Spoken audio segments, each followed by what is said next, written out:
नमस्कार। जनताको अधिकारबाट म दिपाले।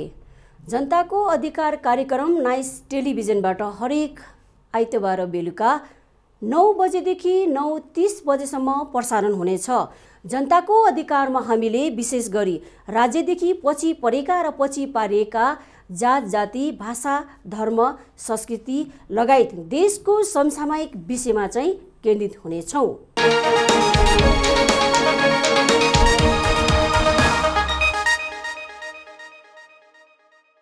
आजको जनताको अधिकारमा हामीले आदिवासी जनजातिले वर्षौंदेखि मान्दै आइरहेको चाडपर्वको बारेमा कुराकानी गर्नेछौँ।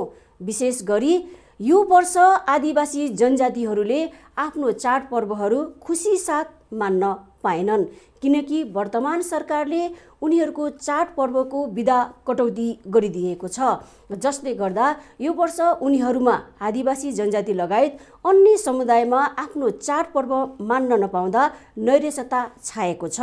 आउनुस् आज हामीले यसै विषयमा केन्द्रित हुनेछौँ। हाम्रो साथमा हुनुहुन्छ आदिवासी जनजाति महासङ्घका केन्द्रीय अध्यक्ष जगत बहादुर बराम।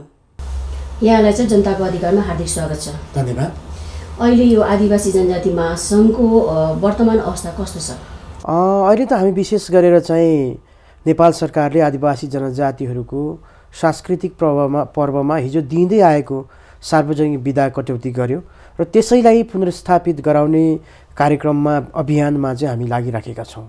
जस्तै पहिलेदेखि यो पर्वहरू हैन, जति पनि अब आदिवासी जनजाति लगायत जो व्यक्तिहरूलाई चाहिँ बिदा दिइरहेको थियो नि, यो वर्तमान सरकारले 81 चाहिँ बिदा कटौती गर्यो कि, त्यसले गर्दा कस्तो कस्तो खालको समस्याहरू झेल्नु परेको छ? होइन, यसमा चाहिँ विशेष गरेर कस्तो हो भने नेपालका आदिवासी जनजातिहरूले लामो समयदेखि सङ्घर्ष गर्दै आएको थियो पहिचान प्राप्तिको लागि, र त्यो सङ्घर्ष गर्दै आउने क्रममा चाहिँ अब देशको मूल राजनीतिमा नै तलमाथि हुने गरेर उतार चढाव हुने गरेर चाहिँ 62-63 सालको जो एउटा चाहिँ जनताको आन्दोलन भयो र त्यो आन्दोलन पश्चात नेपालमा सङ्घीय लोकतान्त्रिक गणतन्त्र स्थापना भइसकेपछि नेपालका आदिवासी जनजातिहरूको सांस्कृतिक पहिचानलाई सम्मान गर्दै त्यति बेलाको सरकारले चाहिँ आदिवासी जनजातिहरूको पर्व पनि यो देशको राष्ट्रिय पर्व हो, त्यसैले यो पर्वको दिनमा चाहिँ सार्वजनिक बिदा दिनुपर्छ भन्ने किसिमले चाहिँ सार्वजनिक बिदाहरू चाहिँ दिँदै आएको थियो। र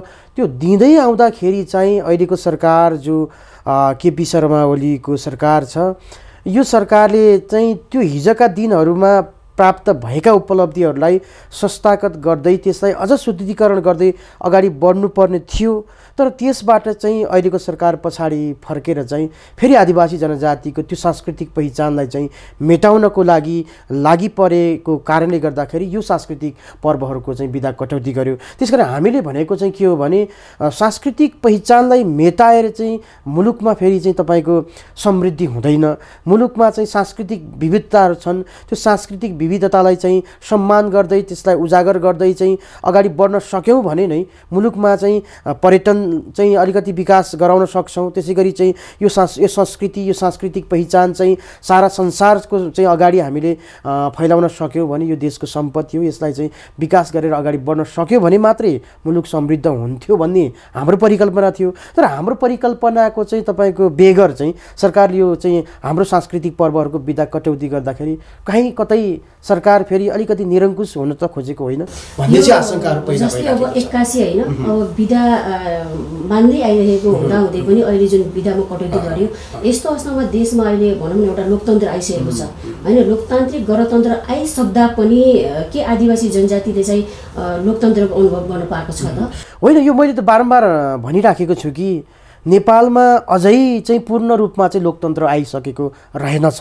पूर्ण रूपमा चाहिँ लोकतन्त्र ल्याउनको लागि जनताले अझै सङ्घर्ष गर्नुपर्ने हो कि भन्ने चाहिँ कहीँ त्यो चाहिँ आभास देखिराखेको छ। किनभने सरकारले गर्ने चाहिँ विभिन्न खाले निर्णयहरू अथवा सरकारले गर्ने विभिन्न खाले चाहिँ कामहरू अथवा राजनीतिक दलले गर्ने कामहरू चाहिँ अलिकति जनपक्षीय भएन कि सबै खाले चाहिँ तपाईँको जाति भाषा धर्म लिङ्ग क्षेत्रको चाहिँ पहिचानलाई चाहिँ यो चाहिँ तपाईँको अहिलेको चाहिँ राजनीतिक दल र अहिलेको सरकारले चाहिँ अलिकति चाहिँ सम्मान गर्न सकेन कि, त्यस कारणले गर्दाखेरि चाहिँ लोकतन्त्र अझै चाहिँ तपाईँको सही ढङ्गले सुदृढ ढङ्गले चाहिँ महासङ्घले र सम्पूर्ण आदिवासी जनजातिहरूले चाहिँ लोकतन्त्रको अनुभूति गर्नु पाएको छ? होइन, अनुभूति गर्न पाएकै छैन भन्ने कुरा त होइन, तर हिजोको तुलनामा जस्तो कि हिजो राणा शासनको समय थियो, हिजो पञ्चायती अथवा शाही शासनको समय थियो र त्यस पश्चात पनि एउटा चाहिँ वर्ग, एउटा चाहिँ लिङ्ग र एउटा क्षेत्रले मात्रै चाहिँ तपाईँको राज्य सञ्चालन गर्दै गर्दाखेरि त्यसले पनि चाहिँ जनतालाई अलिकति तपाईँको चाहिँ समस्या बनाइराखेको बखतमा चाहिँ अहिले केही त लोकतन्त्रको चाहिँ अभ्यासहरू त भएका देखिन्छन्,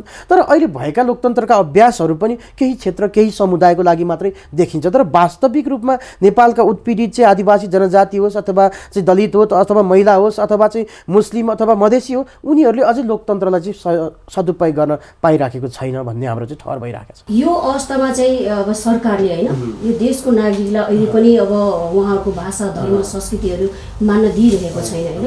यहाँ एउटा जिम्मेवारी पदमा नि बस्नु भएको छ, आदिवासी जनजाति महासङ्घको अध्यक्ष पनि हुनुहुन्छ।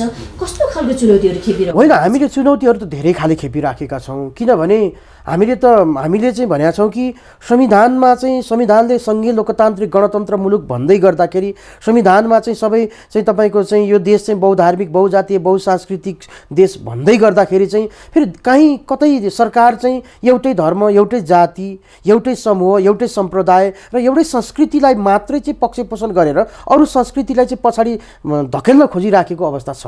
त्यसकारण हामीसँग धेरै चुनौतीहरू छन्, किनभने हाम्रो आफ्नै संस्कार आफ्नै संस्कृति आफ्नै रहनसहन आफ्नै वेशभूषा आफ्नै भाषा छ। यो भाषा वेशभूषा अथवा यो संस्कृति अथवा यो चाडपर्वलाई कसरी चाहिँ तपाईँको चाहिँ संरक्षण गर्ने भन्ने चुनौती थपियो कि पछाडि तपाईँको हाम्रो अर्को पुस्तामा अर्को लेयरमा त्यसलाई हस्तान्तरण गर्नु त छँदैछ, तर भएकै संस्कृतिहरूलाई पनि जोगाउनको लागि चाहिँ यो राज्यको विभेदकारी नीति विभेदकारी कानुनले गर्दाखेरि अलिकति अप्ठ्याराका महसुसहरू चाहिँ भइरहेका छन्। अब होइन अब जस्तै राज्य विभेदकारी होइन सरकार विभेदकारी भयो, त्यहाँ पनि त आदिवासी जनजाति होइन एकदम हामीले चाहिँ सुरुदेखि चाहिँ तपाईँको हामीले स्थापना कालदेखि चाहिँ के भनिराखेका छौँ भने राज्यको सबै तह अथवा तबकामा अथवा सबै निकायमा चाहिँ आदिवासी जनजाति अथवा अरूको पनि जातीय जनसङ्ख्याको आधारमा चाहिँ समानुपातिक प्रतिनिधित्वको चाहिँ ग्यारेन्टी हुनुपर्छ भनेर एउटा मूल मुद्दा सहित चाहिँ हामी अगाडि बढिराखेका छौँ र यो मूल मुद्दा लिएर अगाडि बढ्दै जाने क्रममा चाहिँ केही प्रतिनिधित्व हाम्रो भएका छन्। जस्तो हेर्दै जाँदाखेरि चाहिँ केही मन्त्रीहरू अथवा हिजोका दिनहरूमा चाहिँ सभामुख चाहिँ आदिवासी चाहिँ समुदायकै मान्छे थिए अथवा अहिलेको पनि गृहमन्त्री हेर्नुभयो भने आदिवासी समुदायकै चाहिँ व्यक्ति हुनुहुन्छ। त्यही त होइन, हामीले पनि के भन्यो भने नि जस्तो अनुहारले मात्रै आदिवासी भएर नहुँदो रहेछ, किन भित्र चाहिँ सिद्धान्त अथवा नीतिगत रूपमा अथवा चाहिँ तपाईँको आदिवासी जनजातिको पक्षमा काम गर्ने खाली मान्छे चाहिँ आवश्यक हुँदो रहेछ कि किनभने हामीले त देख्यौँ नि त अहिले हामीले प्रतिनिधित्वको कुरा उठाउँदै गर्दाखेरि हामीले त चाहिँ तपाईँको संसदमा चाहिँ हाम्रो प्रतिनिधित्व हुनुपर्छ भन्दै गर्दाखेरि अथवा चाहिँ तपाईँको चाहिँ क्याबिनेटमा हाम्रो प्रतिनिधित्व हुनुपर्छ भन्दै गर्दाखेरि क्याबिनेटमा त धेरै चाहिँ तपाईँको हाम्रा अनुहारका मन्त्रीहरू त छन्, तर हामीले के भने तपाईँको एकदम होइन देख्दाखेरि अनुहारले चाहिँ तपाईँको आदिवासीको चाहिँ तपाईँको अनुहार भयो, तर काम चाहिँ फेरि सबै चाहिँ आदिवासी जनजातिको विरुद्धमा भइराखेको भन्ने कुरा त तपाईँको यही प्रमाणित भइराखेको छ नि। तपाईँको कस्तो भने अस्ति भर्खर मात्र यही चाडपर्वको कुरालाई लिएर हेर्ने हो भने तपाईँको आदिवासी जनजातिको चाहिँ गृहमन्त्री हुनुहुन्छ अथवा आदिवासी मगर समुदायको गृहमन्त्री हुनुहुन्छ अनि गृह मन्त्रालयको सचिव फेरि राई समुदायको हुनुहुन्छ अनि उहाँहरूले नै चाहिँ आदिवासी जनजातिहरूको अथवा राईको चाहिँ तपाईँको उधौली उभौली अथवा किराँतीहरूको अथवा साकेला अथवा चाहिँ मगरहरूको चाहिँ माघे सङ्क्रान्ति लगायतको चाडपर्वहरूलाई चाहिँ तपाईँको हटाएर चाहिँ अनि फेरि मगरले नै त्यो गर्दाखेरि त त्यो प्रस्ताव चाहिँ लाँदाखेरि त अनुहारले मात्रै चाहिँ तपाईँको आदिवासी उहाँहरू एउटा भनौँ न जिम्मेवारी पदमा बस्नु भएको छ, तर भनौँ न एउटा आदिवासीको भन्दा पनि आफ्नो एउटा पार्टीको सिद्धान्त मिल्नु भएको छ। अब त्यो पार्टीको सिद्धान्त पनि होला र हामीलाई त कहीँ के लाग्छ भने पार्टीको सिद्धान्त एक ठाउँमा रह्यो होला, तर कहीँ चाहिँ फेरि चाहिँ आफ्नो चाहिँ तपाईँको व्यक्तिगत करियरलाई पनि माथि पुर्याउनको लागि अथवा चाहिँ अरू थप चाहिँ पद चाहिँ ग्रहण गर्नको लागि पनि कहीँ त्यो चाहिँ एउटा चाहिँ तपाईँको चाकडी गरेको एउटा चाप्लुसी गरेको अथवा आफ्नो चाहिँ नेतालाई रिजाउन खोजेको हो कि भन्ने लाग्छ। तर यो समुदायको चाहिँ पहिचानलाई आदिवासी जनजाति महासङ्घ होइन महासङ्घले त एउटा पहलको भूमिका खेल्नु पर्थ्यो नि त होइन। होइन एकदम होइन, हामीले पहल त यति गऱ्यौँ कि होइन, जस्तो कि हामीले तपाईँको गत साल चाहिँ आदिवासी जनजातिहरूको यो चाहिँ विभिन्न चाहिँ उधौली उभौली माघी अथवा माघे सङ्क्रान्ति अथवा चाहिँ तपाईँको चाहिँ लोसारहरूको पर्व कटौती गर्दै गर्दाखेरि चाहिँ हामीले तुरन्त गृह मन्त्रालयमा गएर चाहिँ हामीले डेलिगेसन गयौँ अनि डेलिगेसन जाँदाखेरि चाहिँ हामीले के भन्यौँ भने तपाईँ मगरकै छोरा गृहमन्त्री हुनुहुन्छ, राईकै छोरा चाहिँ तपाईँको चाहिँ गृह सचिव हुनुहुन्छ अनि आदिवासी जनजातिको चाहिँ यत्रो चाहिँ सांस्कृतिक पहिचान मेटाउने काम गर्ने यो पनि चाहिँ कुनै चाहिँ तपाईँको चाहिँ हामीप्रतिको समुदायप्रतिको चाहिँ तपाईँको कुनै चाहिँ योगदान हो त भन्दाखेरि उहाँहरूले हामीलाई उल्टै कन्भिन्स गराउन खोज्नुभयो कि अब यो मुलुक चाहिँ समृद्धिको बाटोमा अगाडि बढिसकेको छ, समृद्धिलाई चाहिँ तपाईँको सफल बनाउनको लागि त्यही त हो। त्यो हामीले भनेको के भने कुनै व्यक्तिको चाहिँ तपाईँको अथवा कुनै होइन हामी पनि समृद्धिको चाहिँ तपाईँको सहयोगी हौँ, हामी पनि मुलुकलाई एकदम त्यही त हो। कुनै समुदायको अथवा कुनै चाहिँ तपाईँको जातिको चाहिँ पहिचानलाई मेटाएर चाहिँ हुने समृद्धि चाहिँ त्यो चाहिँ हाम्रो लागि चाहिँ स्वीकार्य हुँदैन भनिसकेपछि चाहिँ उहाँहरूले हामी विचार गरौँला, परामर्श गरौँला भन्दै आउँदाखेरि होइन, एक वर्षदेखि हामी लगातार हामी आन्दोलनमै छौँ। हामी कहिले सडक आन्दोलनमा छौँ, कहिले चाहिँ डायलगमा छौँ, कहिले संवाद गरिराखेका छौँ, कहिले छलफल गरिराखेका छौँ। हाम्रो आन्दोलन फेरि तपाईँको काठमाडौँमा मात्रै होइन, देशभर र देशमा मात्रै होइन कि विदेशमा पनि हाम्रो चाहिँ आदिवासी जनजातिका सङ्गठनहरूले चाहिँ राजदूतावास मार्फत चाहिँ विभिन्न खाले चाहिँ तपाईँको गतिविधिहरू गरिराखेको अवस्थामा चाहिँ हामीले बारम्बार भनेका छौँ कि कुनै पनि जाति, कुनै पनि समुदायको चाहिँ तपाईँको पहिचानलाई नामित गरेर आउने समृद्धि चाहिँ त्यो चाहिँ हाम्रो लागि चाहिँ मान्य हुँदैन भनेर हामीले भनिरहेका छौँ। त्यसकारण चाहिँ आन्दोलनमै हुनुहुन्छ। आन्दोलन हामी निरन्तर आन्दोलन, जबसम्म हामीले त्यो प्राप्त गर्न सक्दैनौँ नि। फेरि हामीलाई के भनिराखेको छ, हामीले कुनै नयाँ कुरा त मागेको होइन नि त। हिजोको सरकारले अथवा चाहिँ जनआन्दोलन पश्चात बनेको सरकारले त्यो दिएको बिदा त यो सरकारले खोस्यो नि त, होइन? तर खोसेको कुरा फिर्ता देऊ मात्रै भनेको, हामीले नयाँ कुरा नयाँ सिर्जना गरेर देऊ भनेको त होइन। त्यसकारण त्यो दिन खोज्दाखेरि चाहिँ अलिक आफ्नै खल्तीको दिनुपर्ने अथवा आफ्नै चाहिँ तपाईँको चाहिँ त्यो तपाईँको आफ्नो भाग चाहिँ तपाईँको चाहिँ बाँडेर दिनुपर्ने जस्तो चाहिँ यो अहिलेको चाहिँ तपाईँको सरकारले गरिराखेको अवस्थामा यस्तो खाले व्यवहार चाहिँ नेपाली जनतालाई स्वीकार्य हुँदैन। नेपाली जनताले चाहिँ बारम्बार चाहिँ तपाईँको चाहिँ स्वतन्त्रताको चाहिँ तपाईँको महसुस गर्न पाउनुपर्छ। स्वतन्त्रता सँगसँगै हामी पनि तपाईँको यो मुलुकलाई समृद्ध बनाउने पाटोमा हामी पनि कन्ट्रिब्युसन गर्न तयार छौँ। तर कसैको चाहिँ तपाईँको चाहिँ पहिचानलाई मेटाएर हुने समृद्धि चाहिँ त्यो चाहिँ परिकल्पना गर्न सकिँदैन भन्ने किसिमले चाहिँ हामी निरन्तर चाहिँ आन्दोलनमा लागिराखेका छौँ। यो आन्दोलनको कुरालाई चाहिँ हामीले एकदमै थाती राख्दै यति बेला चाहिँ आदिवासी जनजाति प्रतिष्ठान जो चाहिँ होल देशैभरिको भनौँ न पुरा देशभरिको चाहिँ आदिवासी जनजाति लगायत पछाडि परेको समुदायको लागि आवाज उठाउँदै गर्दाखेरि जनताबाट भनौँ न आदिवासी जनजातिबाट कतिको सहयोग पाउनु भएको छ? होइन, हामीले कस्तो भने आदिवासी जनजातिकै सहयोगबाट चाहिँ हामी यहाँसम्म आइपुगेका छौँ। हाम्रो आन्दोलन यहाँसम्म पुगेको छ, होइन? अब विश्वासको आधार चाहिँ अब हामीलाई चाहिँ तपाईँको स्थानीय स्तरमा चाहिँ अथवा तपाईँको चाहिँ गाउँ गाउँमा हुने चाहिँ अथवा जिल्ला जिल्लामा हुने आदिवासीहरूको चाहिँ हामीलाई पूर्ण रूपमा सहयोग छ। तर आदिवासीको नाममा चाहिँ मन्त्री पद खाने, सांसद पद खाने अथवा ठुलो नेता हुनेहरूको चाहिँ त्यति हामीलाई विश्वास अहिले हामीसँग छैन। किनभने उहाँहरू चाहिँ समुदायको चाहिँ भन्दा पनि आफ्नो व्यक्तिगत स्वार्थलाई चाहिँ बढी हाबी बनाएर अगाडि बढिराखेको अवस्थामा केही चाहिँ तपाईँको नेताहरूले, केही मन्त्रीहरूले त तपाईँको आफ्नो पहिचानलाई बिर्सेर तपाईँको चाहिँ सामूहिक रूपमा चाहिँ पहिचान मेटाउने काम गरिराखेको छ। त्यस कारणले गर्दाखेरि हामीलाई नेताप्रति त त्यति विश्वास छैन, तर हामी जनताप्रति चाहिँ पूर्ण विश्वासमा छौँ। जनताले हामीलाई निरन्तर साथ दिइराख्नु भएको छ। जस्तै अब यो सरकारले होइन, अब भनौँ न जुनै पार्टीबाट आए पनि अहिले सरकारमा आइसकेपछि जुन सरकारले चाहिँ हेर्नु पर्थ्यो नि त आदिवासी जनजाति महासङ्घलाई, आदिवासी जनजातिको मुद्दालाई, तर त्यति फितलो देखिएको छ। होइन, यो अब सरकार हामीले त बारम्बार भनिराखेका छौँ कि अहिलेको सरकार चाहिँ जनताको हितमा काम गर्ने सरकार होइन भन्ने लाग्छ, अथवा आदिवासी जनजातिको हितमा काम गर्ने सरकार होइन भन्ने लाग्छ, अथवा दलित मधेसी अथवा मुस्लिमको चाहिँ पक्षमा काम गर्ने सरकार होइन भन्ने लाग्छ। किनभने तपाईँको हामीलाई चाहिँ जस्तो जनजाति आदिवासीकै कुरा गर्ने हो भने आदिवासी जनजाति उत्थान राष्ट्रिय प्रतिष्ठान हिजो चाहिँ तपाईँको 2058 सालमा चाहिँ ऐन बनेर चाहिँ यो यहाँसम्म आइपुग्दै गर्दाखेरि त्यो प्रतिष्ठानले चाहिँ आदिवासी जनजातिहरूको भाषाको क्षेत्रमा, संस्कृतिको क्षेत्रमा अथवा चाहिँ वेशभूषाको क्षेत्रमा अथवा सशक्तिकरणको क्षेत्रमा अथवा अरू विकासको क्षेत्रमा चाहिँ निरन्तर काम गर्दै आइराखेको थियो र आदिवासी जनजातिहरू चाहिँ केही चाहिँ तपाईँको अलिकति चाहिँ उत्थान भइराखेको अवस्थामा चाहिँ अहिले पछिल्लो समयमा आएर हामी चाहिँ अरू अधिकारको कुरा गर्ने मात्रै होइन कि सशक्तिकरण गर्ने पाटोमा पनि सरकारले चाहिँ बजेट रोकिदिएर चाहिँ त्यो काम पनि बन्द गरिदिएको छ। अहिलेको सरकारले चाहिँ आदिवासी जनजाति अथवा उत्पीडित समुदायमाथि चाहिँ निर्मम चाहिँ प्रहार गरिराखेको छ। त्यसैले अहिलेको सरकार चाहिँ एकदमै हामीले सोचिराखेको छौँ निरङ्कुश छ, जातिवादी छ अथवा चाहिँ तपाईँको चाहिँ सामन्तवादी छ। यो चाहिँ उत्पीडित समुदायको हितमा काम गर्ने भन्दा पनि एउटा केही समूहको लागि मात्रै काम गर्नको लागि चाहिँ अलिक उद्धत भइराखेको देखिन्छ। त्यसको विरुद्धमा लड्नको लागि होइन, त्यसको विरुद्धमा एउटा के अरे भनौँ न पहल गर्नको लागि, सरकारलाई झकझगाउनको लागि चाहिँ आदिवासी जनजाति प्रतिष्ठान र तपाईँको अहिले कार्यकाल हुँदै गर्दा कस्तो खालको योजनाहरू गरिराख्नु? होइन, हामीले योजनाहरू त गरिराखेका छौँ। कस्तो भने आदिवासी जनजाति उत्थान राष्ट्रिय प्रतिष्ठानले चाहिँ हिजो जसरी काम गरेको थियो त्यो कामलाई चाहिँ निरन्तर अगाडि बढाउनु पाउनुपर्छ भन्ने हाम्रो माग हो। किनभने अहिले काम ठप्प बनाइदिएको छ नि त, बजेट चाहिँ तपाईँको जिरोमा झारिदिएको छ। हिजो चाहिँ त्यति धेरै बजेट दिएर चाहिँ काम गरिराखेको अवस्थामा अहिले जिरोमा बजेट झार्दाखेरि गर्दाखेरि त सरकार त आदिवासीप्रति चाहिँ तपाईँको उदार रहेनछ भन्ने कुरा प्रमाणित हुन्छ नि त। त्यो सँगै हामीले चाहिँ आदिवासी जनजातिको क्षेत्रमा विभिन्न खाले चाहिँ कुराहरू उठाउँदै गर्दाखेरि हामीले सरकारवालाले उठाएका कुराहरू चाहिँ राज्यले चाहिँ गम्भीर रूपमा नलिने अथवा यसलाई चाहिँ षड्यन्त्रकारी भनेर भनिदिने अथवा जातिवादी भनेर भनिदिने। त्यसरी हामीले भने त कस्तो भने यो हामीलाई चाहिँ कहिलेकाहीँ आदिवासी जनजातिहरूलाई चाहिँ जातिवादी हुनु यिनीहरू धार्मिक सद्भाव चाहिँ अथवा सामाजिक सद्भाव चाहिँ तपाईँको बिगार्न खोज्छन् भनेर सरकारले हामीलाई आक्षेप लगाइराख्दाखेरि के भने बारम्बार प्रहार गरिराख्छ।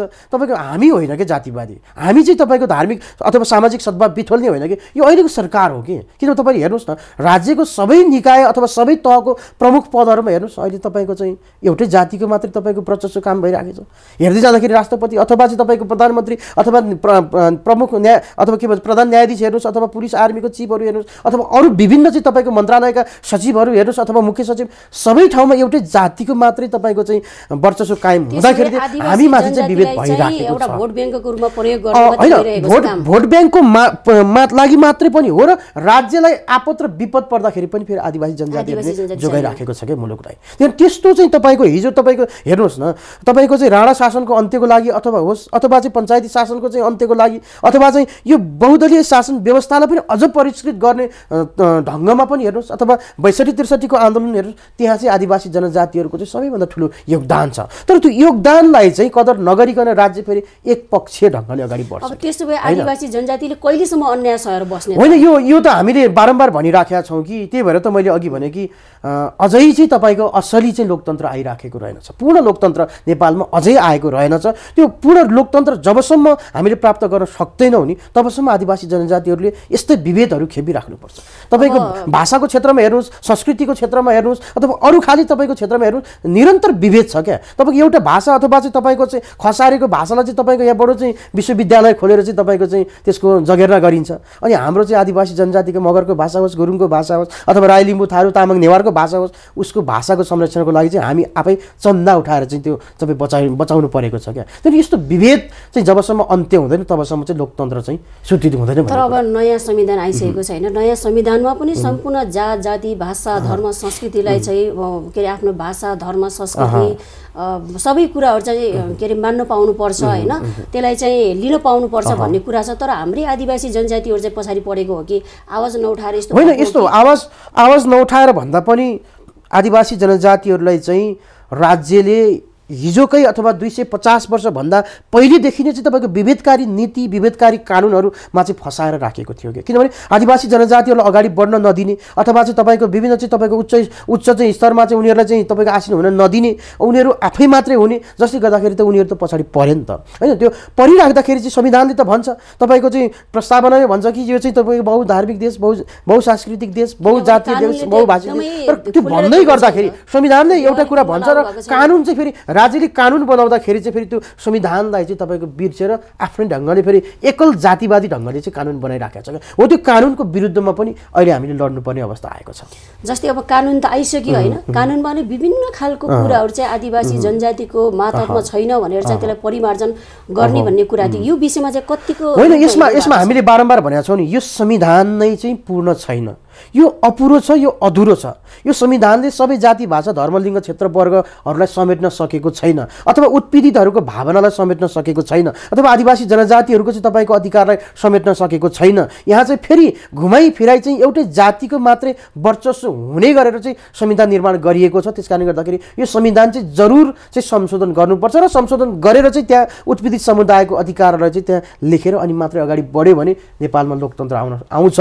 होइन भने यही संविधान चलिराख्ने हो भने नेपालमा चाहिँ लोकतन्त्रको चाहिँ प्रयोग चाहिँ गलत ढङ्गले हुन्छ भन्ने चाहिँ हामी देखिरहेको छौँ। जनताहरूले पनि होइन आफ्नो समस्याहरू आफ्नो मागहरू आफ्नो एजेन्डाहरूलाई चाहिँ पुरा गर्नको लागि राज्यको हरेक निकायमा पुर्याउनको लागि जति बोल्नु पर्ने थियो जति आन्दोलन गर्नुपर्ने थियो तर त्यति देखिँदैन कि होइन। यो तपाईँको चाहिँ होइन आन्दोलन अथवा चाहिँ त्यो असन्तुष्टिहरू त भित्रभित्र धेरै छन्। हेर्नुहोस् तपाईँको चाहिँ यहाँ नेपालमा चाहिँ नेपालका जनताहरू कोही संविधानको पक्षमा छन्, कोही संविधानको विपक्षमा छन्, कोही संहिताको पक्षमा छन्, कोही संहिताको विपक्षमा छन्, कोही धर्मनिरपेक्षताको पक्षमा छन्, कोही धर्मनिरपेक्षताको चाहिँ विपक्षमा छन्। यस्तो आवाजहरू त भित्रभित्र धेरै चलिराखेको छ होइन। हामीले भनेका छौँ कि हामी उत्पीडित समुदाय हो, हाम्रो अधिकार चाहिँ संविधान संशोधन मार्फत चाहिँ सुनिश्चित गराउनुपर्छ भनेर हामी लागिराखेका छौँ। यो लाग्दै गर्दाखेरि जनतामा धेरै असन्तुष्टिहरू छन्। यो असन्तुष्टिहरू चाहिँ भित्रभित्र बसिराखेका छन् अहिले। तर त्यो एक दिन चाहिँ विस्फोट हुनुपर्ने दिन आयो भने चाहिँ फेरि मुलुकमा चाहिँ गम्भीर अवस्था आउन सक्छ। र हामीले त बारम्बार भनेका छौँ कि एउटा प्रश्न के जोड्न चाहन्छु भनेपछि हुँदा आदिवासी जनजातिहरूले पनि आदिवासी जनजाति महासङ्घले गरेको कामलाई पनि ठिक छैन है भनेर चाहिँ उहाँहरूले बोलिराख्नु भएको छ कि होइन। के कारणले गर्दा कि यहाँहरूले पनि अब सरकारसँग आफ्नो कुराहरू राख्न नसकेर हो कि होइन, उहाँहरूलाई बुझाउन नसकेर हो कि एकदमै उहाँहरूको दृष्टि हो भने केही होइन। मैले त त्यही भने नि, जस्तो कस्तो भने हामीले कुरा उठाउँदाखेरि चाहिँ तपाईँको हामीले लोसारको कुरा गर्दाखेरि अथवा हामीले माघीको कुरा गर्दाखेरि, माघे सङ्क्रान्तिको कुरा गर्दाखेरि चाहिँ हामीलाई फेरि जातिवादी देख्छ नि त सरकारले होइन। हामीले त बारम्बार भनेका छौँ यो कानुन चाहिँ ठिक छैन, कानुन संशोधन गर्नु पर्यो। हामी चाहिँ विभेदमा परेका छौँ, हाम्रो सांस्कृतिक पहिचान चाहिँ मेटाउने सरकारले कोसिस गरेको छ। यो कोसिस चाहिँ अन्त्य गर्नु पर्यो र हाम्रो चाहिँ चाडपर्वमा दिएको सार्वजनिक विधाहरू पुनर्स्थापित गर्नु पर्यो भनिराख्दाखेरि राज्यले हामीलाई चाहिँ के भन्छ भने यिनीहरूले उठाएको मागहरू चाहिँ जायज छैन, यिनीहरू चाहिँ तपाईँको चाहिँ राज्यसँग चाहिँ एकदमै मुकाबिला गर्ने अथवा राज्यलाई चाहिँ असफल बनाउने, सरकारलाई असफल बनाउने ढङ्गले आयो भनेर हामीलाई गलत किसिमले चाहिँ त्यस्तो समाचारहरू चाहिँ अथवा त्यस्तो सम्प्रेषण गरिराखेको छ, भ्रम फैलाइराखेको छ। त्यसमा हामीले बारम्बार भनेका छौँ कि हामी चाहिँ तपाईँको राष्ट्रियताको वफादार एकजना राष्ट्रियता अथवा नेपाललाई एउटा चाहिँ सार्वभौम सत्ता सम्पन्न मुलुक बनाउनको लागि आदिवासी जनजातिहरू वफादार छन्। तर वफादार को छैनन् भने यो देशका जो शासकहरू छन्, तपाईँले देख्नु भएको छ नि, तपाईँको यहाँ त भ्रष्टाचारहरू गरिराख्छन्, विभिन्न खाले चाहिँ तपाईँको अनियमितताहरू गरिराख्छन्।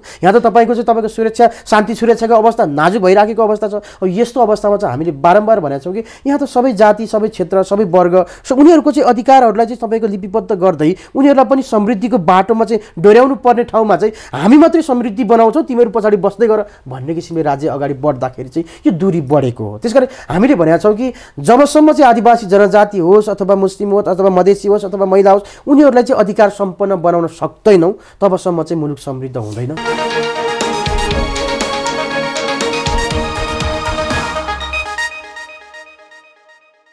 सुनेका र देखिएका सबै घटना सत्य नहुन सक्छन्। तिनै घटनाको गहिराईमा पुग्ने हाम्रो कोसिस जारी छ।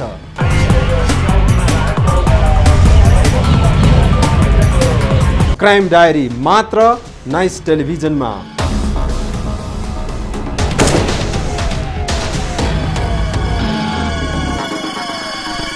प्रतीक्षा गर्नुहोस्। जहाँ न्याय अल्मलिन्छ त्यहाँ शान्ति खल्बलिन्छ।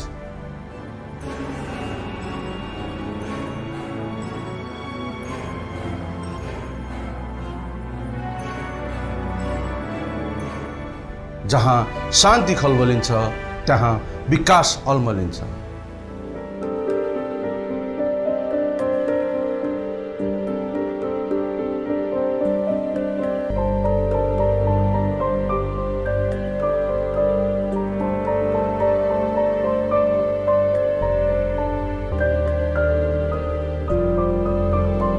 त्यसैले दर्शकबिन आउनुहोस्, हाम्रो समस्या हामी आफैले समाधान गरौँ। मिडिएसन नेपाल र नाइस टेलिभिजनको संयुक्त प्रयास मेलमिलाप।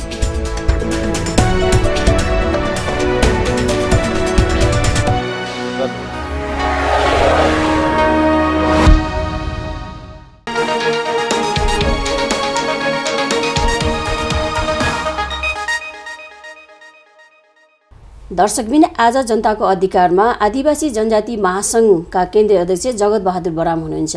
यहाँलाई चाहिँ कार्यक्रममा फेरि पनि स्वागत गर्न चाहन्छु। धन्यवाद। र पछिल्लो पटक हुन त अब सरकारले पनि आदिवासी जनजातिलाई प्रहार गरिरहेको छ र आदिवासी जनजातिले पनि भनेको आवाज पछिल्लो पटक चाहिँ आदिवासी जनजातिको पहिचान मेटिँदै छ है भनेर भनिरहेको छ नि, यो कतिको सत्य हो? होइन यो पहिचान मेटिँदैछ भन्दा पनि नेपाल राज्य अथवा नेपाल सरकार अथवा नेपालका राजनीतिक दलहरूले चाहिँ यो पहिचानलाई मेटाउन खोजिराखेको छ। किनभने हिजो चाहिँ तपाईँको हिजोको अवस्थामा चाहिँ एकछत्र राज्य सञ्चालन गरिराखेको थियो नि त एउटा पक्ष एउटा समूह अथवा एउटा जातिले। तर त्यस्तै ढङ्गले राज्य सञ्चालन गराउनको लागि चाहिँ जस्तो अहिले त हामी आदिवासी जनजातिहरू अलिक सशक्तिकरण भएर आएका छौँ, हामीले हाम्रो अधिकारका कुराहरू चाहिँ उठाउन चाहिँ खोजिराखेका छौँ अथवा उठाइराखेका छौँ अथवा हाम्रो प्रतिनिधित्वहरू पनि भइराखेको अवस्थामा चाहिँ फेरि आदिवासी जनजातिहरूलाई चाहिँ बिस्तारै बिस्तारै बिस्तारै उनीहरूको पहिचान मेटाएर चाहिँ अगाडि बढ्न सक्यौँ भने हिजो जसरी चाहिँ तपाईँको राज्य सत्ता चाहिँ एउटै समूहले चाहिँ तपाईँको हालिमुहाली गरिराखेको थियो त्यही ढङ्गले गराउनको लागि चाहिँ आदिवासी जनजातिको चाहिँ विभिन्न खाले पहिचानमाथि चाहिँ प्रहार भइराखेको छ। तर यस्तो अहिलेको हिजोको जस्तो समय होइन, अहिले समय परिवर्तनशील समय छ, परिवर्तित समय हो र अहिलेको समयमा चाहिँ हिजोको जस्तो व्यवहार चाहिँ नेपाली जनतालाई चाहिँ अथवा नेपाली चाहिँ दाजुभाइ दिदीबहिनीहरूले त्यो स्वीकार्य हुँदैन, जसले गर्दाखेरि जनताहरू चाहिँ अधिकारको लागि चाहिँ निरन्तर लडिराखेको छ।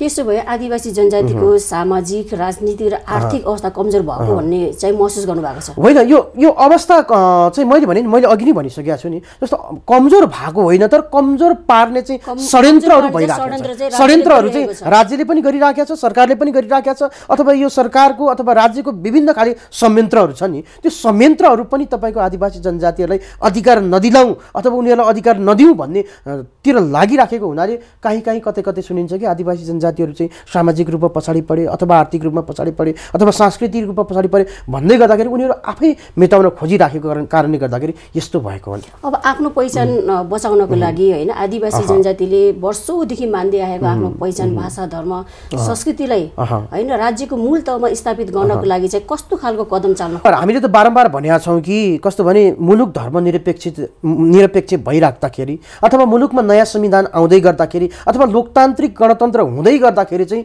सबै जात जाति सबै धर्मावलम्बी अथवा सबै समूहको चाहिँ समान अधिकार हुन्छ। त्यसैले गर्दाखेरि चाहिँ जसरी हामीले हिजो चाहिँ दसैँ तिहारहरू चाहिँ हर्षोल्लासका साथ मनाएका थियौँ, आज चाहिँ तपाईँको माघे सङ्क्रान्ति र तपाईँको लोसारहरू पनि त्यही ढङ्गले मनाउनु पर्यो, त्यही खाले पहिचान चाहिँ राष्ट्रिय पहिचान चाहिँ यो राज्यले दिनु पर्यो भनिराखेका छौँ। अनि मात्रै चाहिँ तपाईँको चाहिँ मुलुक समृद्ध बन्न सक्छ र हाम्रो चाहिँ तपाईँको चाहिँ वेशभूषा होस् अथवा हाम्रो संस्कृति होस् हाम्रो चाडपर्व पनि त्यसरी नै चाहिँ तपाईँको चाहिँ हर्षोल्लासका साथ अगाडि मनाइराख्दाखेरि त्यो पनि संरक्षण हुन्छ नि त, त्यो ढङ्गले अगाडि बढ्नुपर्छ। अब सरकारले चाहिँ होइन अब आदिवासी जनजातिहरू लगायत राज्यदेखि पछाडि परेको जनताहरूको आवाजलाई सुनवाई गरेन भने अगाडिको चाहिँ अब के छ अब कदमहरू? अब आउने कदमहरू के हुन्छ भन्ने कुरा त त्यो भविष्यले नै बताउँछ होइन। तर राज्य हामीले योजना त बनाइराखेका छौँ, हामीले होइन सरकारलाई खबरदारी त निरन्तर गरिरहेका छौँ। जबसम्म चाहिँ हामीले हिजो पाएका पहिचानहरूलाई चाहिँ पुनर्स्थापित गराउन सक्दैनौँ तबसम्म हाम्रो खबरदारी त निरन्तर हुन्छ नै। तर त्यो सँगै हामीले अरू खाले आन्दोलनका स्वरूपहरूमा पनि अलिकति हामीले छलफल चलाइराखेका छौँ र विशेष गरेर चाहिँ आदिवासी जनजातिहरूको अधिकारको सवालमा होस् अथवा संविधान संशोधनको सवालमा होस् अथवा अरू खाले चाहिँ तपाईँको अधिकारको कुराहरूमा होस्, यदि चाहिँ आदिवासी जनजातिहरूलाई चाहिँ पन्छारै अगाडि बढ्न खोज्यो भने मुलुक फेरि चाहिँ अर्को खाले दुर्घटनामा पर्न सक्छ भनेर हामीले राज्यलाई नै तपाईँको चाहिँ गम्भीर रूपमा चाहिँ भनिराखेका छौँ। किनभने हिजो क्रान्तिहरू भयो नि त, हिजो ठुला क्रान्तिहरू हुँदै गर्दाखेरि परिवर्तनहरू हुँदै गर्दाखेरि नै हामीले चाहिँ अहिले लोकतन्त्र प्राप्त गरेका हौँ होइन। हामीले बारम्बार भनेका छौँ त्यस्तो खाले दुर्घटना नहोस्, किनभने आदिवासी जनजातिहरू भने तपाईँले देख्नु भएको छ हिजो विश्वयुद्ध लडेका मान्छेहरू हुन्, फेरि अर्को युद्ध लड्नको लागि चाहिँ तपाईँ त्यस्तो परिस्थिति चाहिँ राज्यले नबनाउनु पर्यो। मुलुकलाई समृद्ध बनाउनको लागि सबै जाति सबै धर्म सबै वेशभूषा अथवा सबै क्षेत्रलाई चाहिँ समान रूपमा चाहिँ लिएर अगाडि बढ्यो भने मुलुकमा त्यस्तो फेरि त तपाईँको द्वन्द्व त हुँदैन नि त। मुलुकमा चाहिँ तपाईँको दिगो शान्ति भयो भने दिगो विकास हुन्छ, दिगो विकास भयो भने मात्रै मुलुक समृद्धि हुने हो नि त अथवा समृद्ध मुलुक बन्ने हो नि त। त्यस कारणले गर्दाखेरि राज्यलाई हामीले बारम्बार भनेका छौँ कि सबै क्षेत्र सबै भाषा सबै जाति सबै समूह सबै धर्मलाई चाहिँ सम्मान गरेर अगाडि बढ्यो भने मुलुकमा शान्ति हुन्छ, दिगो विकास हुन्छ अनि मात्रै समृद्धिको परिकल्पना गर्न सक्छ। हस् त जनताको अधिकारको कार्यक्रममा आएर चाहिँ बोलिदिनु यहाँलाई चाहिँ धेरै धेरै धन्यवाद। अनि यहाँको टेलिभिजनमा बोलाएर चाहिँ आदिवासी जनजातिका केही महत्त्वपूर्ण विषयवस्तुहरू उठान गर्ने र जनता सामु पुर्याउने चाहिँ अवसर दिनुभयो यहाँको टेलिभिजन र यहाँलाई पनि धेरै धेरै धन्यवाद। नमस्ते। नमस्कार दर्शकबिन, आज हामीले आदिवासी जनजाति लगायत अन्य समुदायको चाडपर्वमा सरकारले गरेको बिदा कटौतीको बारेमा छलफल गऱ्यौँ। यहाँहरूलाई यो कार्यक्रम कस्तो लाग्यो? जस्तो लाग्यो त्यस्तै प्रतिक्रिया दिनुहोला। पुनः अर्को साता हामीले यहाँहरूको माझमा यस्तै खालको राज्यदेखि पछाडि परेका जात जाति समुदायहरूको आवाजलाई लिएर उपस्थित हुनेछौँ। म दिपाले लगायत हाम्रो सम्पूर्ण टिमको तर्फबाट बिदा माग्दछु। नमस्कार।